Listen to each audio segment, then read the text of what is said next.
રાજ્યમાં જો ન્યાય બચ્યો હોય તો પીએસઆઈ સામે ગુનો નોંધવામાં આવે, ફાસ્ટ ટ્રેક કોર્ટમાં કેસ ચલાવવામાં આવે। દલિત સમાજના યુવકને મારવાના આરોપના કેસમાં હવે વડગામના ધારાસભ્ય જિગ્નેશ મેવાણીની એન્ટ્રી થઈ છે। દ્વારકાનો એ વિડીયો સોશિયલ મીડિયા ઉપર વાયરલ થયો, ત્યારબાદ જિગ્નેશ મેવાણી લાલગુમ થયા છે અને શું કહી રહ્યા છે તેઓ વિગતે વાત કરીએ। વૈષ્ણવજન તો તેને કહીએ જે પીડ પરાઈ જાનાને રે। દર્શક મિત્રો, નવજીવન ન્યૂઝમાં આપનું સ્વાગત છે। હું છું ફૈઝાન। વાત કરીએ તો દ્વારકા જિલ્લાના કલ્યાણપુર તાલુકાના ભાટિયા ગામનો એક વિડીયો સોશિયલ મીડિયા પર વાયરલ થયો હતો, જે વિડીયોમાં દલિત સમાજના એક યુવકને પોલીસ પકડીને લઈ જાય છે અને દરમિયાન ઝપાઝપી થાય છે। પોલીસનો એવો દાવો છે કે જે વિનોદ મકવાણા નામનો દલિત યુવક છે તેની સામે મારામારીનો આરોપ હતો અને તે કેસમાં પોલીસ તેને ધરપકડ માટે આવી હતી, ત્યારે તેને ભાગવાનો પ્રયાસ કરતા પોલીસે તેને પકડવાનો પ્રયાસ કર્યો અને આ દરમિયાન થોડીક ઝપાઝપી જેવી સ્થિતિ જોવા મળી। બીજી તરફ દલિત સમાજના આગેવાનોનું કહેવું છે કે અગાઉની દાજ રાખીને પીએસઆઈ અને તેમના સ્ટાફના માણસો છે તે આ દલિત સમાજના યુવકને ઘરે લેવા માટે આવ્યા ને એ બળજબરી કરવામાં આવી, માર મારવામાં આવ્યો ને એ ઘટના બાબતે વડગામના કોંગ્રેસના ધારાસભ્ય જિગ્નેશ મેવાણીની એન્ટ્રી થઈ છે, જેમાં આ બાબતે જેમ જિગ્નેશ મેવાણી લાલઘુમ થયા છે અને શું માંગ તેમણે કરી છે તે સાંભળો। મરેલા કૂતરાને ઢસડતા હોય એ રીતે અને જ્યારે કોઈ આતંકવાદીને બહુ ખરાબ રીતે 3rd ડિગ્રી ટોર્ચર આપવાનું હોય એવી રીતે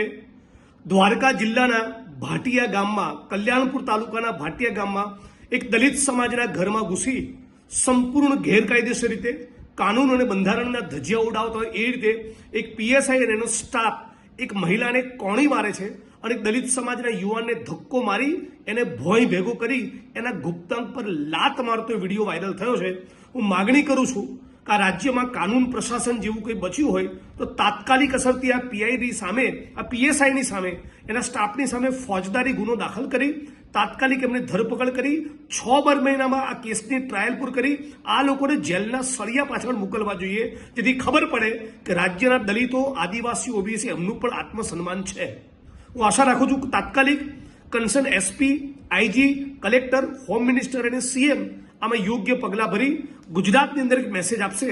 કે કોઈ પણ નાગરિકની સાથે આ પ્રમાણે બદતમીજી ભર્યું વર્તન પોલીસ દ્વારા નહીં ચલાવી લેવામાં આવે। જે આપણે સાંભળ્યા હતા વડગામના કોંગ્રેસના ધારાસભ્ય જિગ્નેશ મેવાણી, તેઓ કહી રહ્યા છે કે જે રીતે દલિત યુવક પર બર્બરતા આચરવામાં આવી રહી છે, જે તેને ઢસડીને લઈ જવામાં આવી રહ્યો છે અને જે આખો ઘટનાક્રમ બન્યો છે અને મહિલા પર પણ પીએસઆઈ દ્વારા જે કોણી વડે હુમલો કરવામાં આવ્યો એટલે માર મારવામાં આવ્યો તે બાબતે હવે આક્ષેપ પ્રતિ આક્ષેપ થઈ રહ્યા છે। આ મામલે જિગ્નેશ મેવાણીએ પીએસઆઈ સામે ગુનો નોંધવામાં આવે ને આ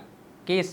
ફાસ્ટ ટ્રેક કોર્ટમાં ચલાવવામાં આવે તેવી માંગ કરી છે, જેના જ કારણે રાજકારણ ગરમાયું છે। દર્શક મિત્રો, આવા જ નવા વિડીયો સાથે આપણે માહિતગાર કરતા રહીશું, પડે પડના અપડેટો આપના સુધી પહોંચાડતા રહીશું, એટલે તમારી નવજીવન ન્યૂઝની ચેનલને લાઇક કરી લો, સબસ્ક્રાઇબ કરી લો અને વધુમાં વધુ શેર કરો।